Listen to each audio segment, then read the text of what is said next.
দেখুন বন্ধুরা, পমফ্রেট মাছ ভাজা করব। এই যে তেল দিয়ে দিচ্ছি, এই দেখুন। আর একটা দিয়ে দিলাম, এটা ভাজা হবে। দেখুন বন্ধুরা, পমফ্রেট মাছটা ভাজা হয়ে গেল। এবার নামিয়ে নিচ্ছি। দেখুন এবার নামিয়ে নিয়েছি।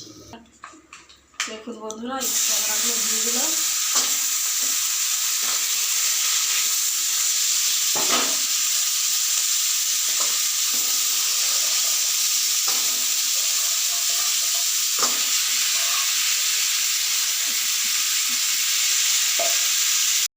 শুকনো ডাঁড়া লাল লাল করে ভাজা হয়ে যাচ্ছে, বড়ো বড়ো ডাঁড়া হয়ে যাচ্ছে। এবার নামিয়ে নেব।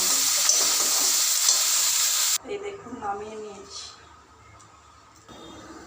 শুকনোকে টক করার জন্য তেলটা দিয়ে দিলাম, সামড়াটা দিয়ে দিলাম, কাঁচা লঙ্কাটা দিয়ে দিলাম, এবার তেঁতুল জলটা দিয়ে দিলাম,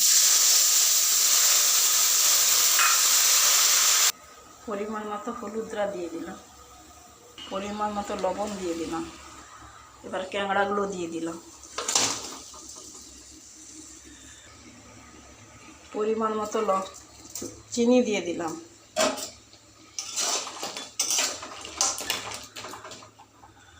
দীঘা সমুদ্রের ক্যাংড়ার টকটা হয়ে গেল। দেখুন, ভালো লাগলে লাইক কমেন্ট শেয়ার করবে, সাবস্ক্রাইব করবে, কমেন্ট করে জানাবে কেমন হয়েছে।